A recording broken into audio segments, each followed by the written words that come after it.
عام انتخابات 60 دنوں میں منعقد کرانے کی بجائے 90 دنوں میں کرانا تھا، مگر اب عقدہ یہ کھلا ہے کہ الیکشن 60 تو کیا 90 دنوں میں بھی نہیں ہو سکتے، کیونکہ نئی مردم شماری کے بعد نئی حلقہ بدیاں کرانا بھی ضروری ہے۔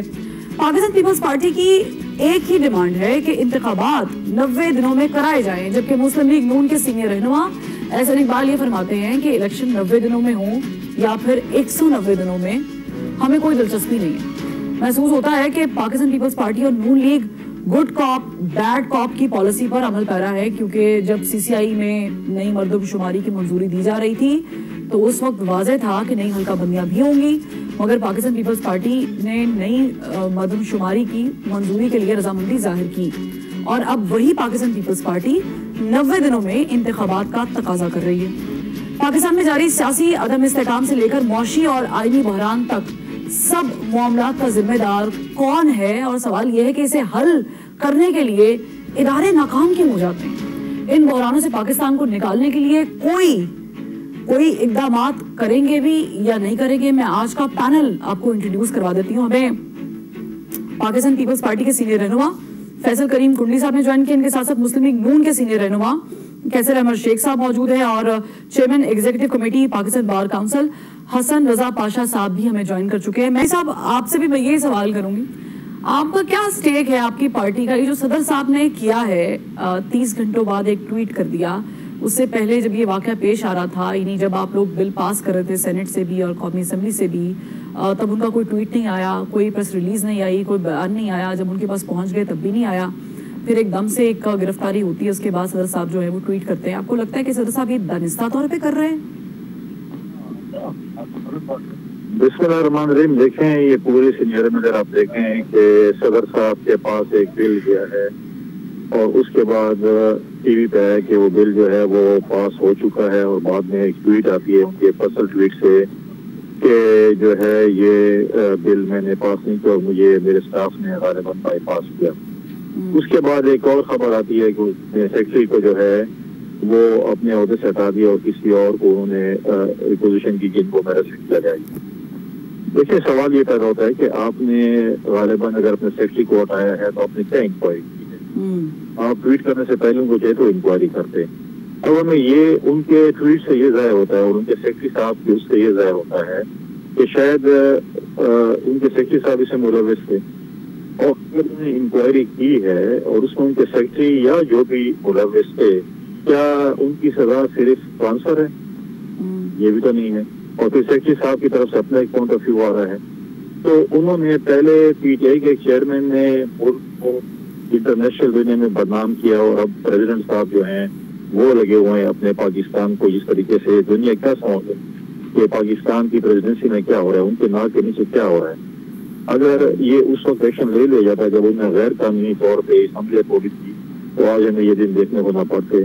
بٹ واٹ ایور، ابھی تک پریزیڈنٹ صاحب یہ یا ان کے آفس سے یہ بات نہیں آئی کہ انہوں نے اس کے اوپر کیا انویسٹیگیشن کی، اس میں کون ملوث تھا، اس میں کون ملوث تھا۔ کوتاہی پریزیڈنٹ کی تھی یا ان کے سٹاف کی تھی؟ پریزیڈنٹ کی تھی، ان کو بھی اس کی سزا ملنی چاہیے، ان کے سٹاف کی بھی تھی، ان کو بھی اس کی سزا ملنی چاہیے۔ صرف سزا ٹرانسفر نہیں ہو سکتی۔ کل وہ فار ایگزامپل میں مثال دے رہا ہوں، میں ان کو کوئی ایکیوز نہیں کر رہا ہوں ان کے سیکرٹری کو، کہ اگر ان کے سیکرٹری اس میں ایکیوز ہیں تو کیا ان کی سزا صرف ٹرانسفر ہے؟ اور وہ کہیں اور جگہ سیکرٹری لگ جائیں گے؟ لیکن اس قسم کا آپ جو ہے وہ اسکیپ بورڈ کسی کو نہ بنائیں۔ آپ بتائیں قوم کو کہ فلاں فلاں شخص ملوث سے یہ چیز ہوئی ہے، اس کے بعد جو ہے میں نے یہ ایکشن لیا ہے۔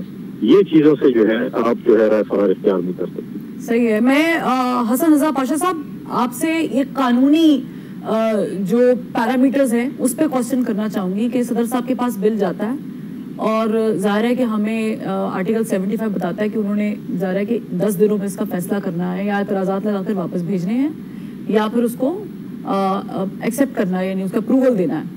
تو یہ کام دونوں نہیں ہوئے، تو ایسی سچویشن میں یہ جو نوٹیفیکیشن ایک گیزٹ جاری ہوا کہ یہ اب لا بن گیا ہے، قانون کا باقاعدہ حصہ ہو گیا ہے آفیشل سیکرٹ ایکٹ، اس میں صدر صاحب کا ٹویٹ آنا ہے کہ انہوں نے تو سائن نہیں کیے۔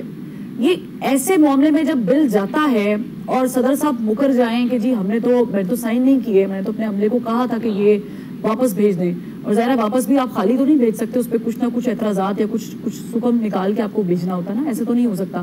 تو اس پہ قانون کیا کہتا ہے؟ یہ ایکٹ ہم مانیں کہ ہے, ہو گیا قانون کا حصہ یا نہیں ہوا ہے؟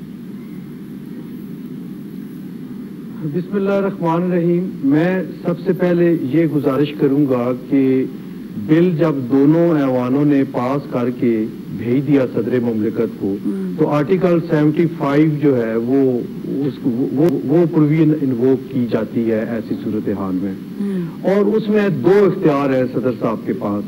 ایک اسینڈ کر دیں اگر اس پہ ایگری کرتے ہیں, اور اگر نہیں ایگری کرتے تو پھر اس کو واپس بھیج دیں پارلیمان میں.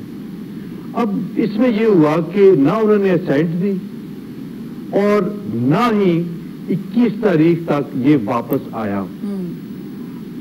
اب اگر تو واپسی کی بات زبانی وہ کر رہے ہیں تو پھر ہم کو یہ دیکھنا پڑے گا کہ 9 تاریخ کو جو 13 ایکٹ انہوں نے واپس بھیجے پارلیمان کو اسی انالوجی پہ کہ جی کہ میں ایگری نہیں ہوں اس پہ, تو ریفر کر دیے پارلیمان کو, تو کیا وہ زبانی تھے یا ان پہ as per requirement of article 75(1)(b) اس پہ کوئی انہوں نے کوئی میسج تحریر کیا؟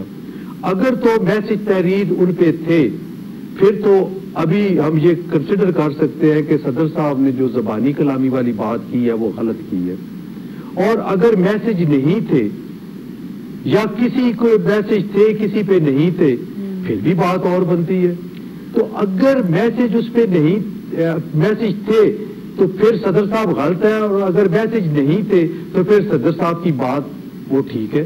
کیونکہ یہ جو واقعات اور حالات بتائے جا رہے ہیں, آپ دیکھیں چلے ایک ایکٹ تو آ گیا آرمی ایکٹ, وہ 2 تاریخ کو صدر صاحب کو ریسیو ہوا اور 12 کو اس کا ٹائم پورا ہو گیا تھا. انہوں نے 18 تک یا 20 تک کیوں اپنے پاس رکھا, جبکہ دوسرا بل 8 کو ان کو وصول ہوا اور وہ 18 کو اگر اس کو 10 دن پورے ہو گئے تو اس پہ automatically by operation of law اس کو assent deemed to be assented declare کر کے نوٹیفیکیشن جاری ہو گیا. تو جو پہلا بل گیا تھا ترمیمی بل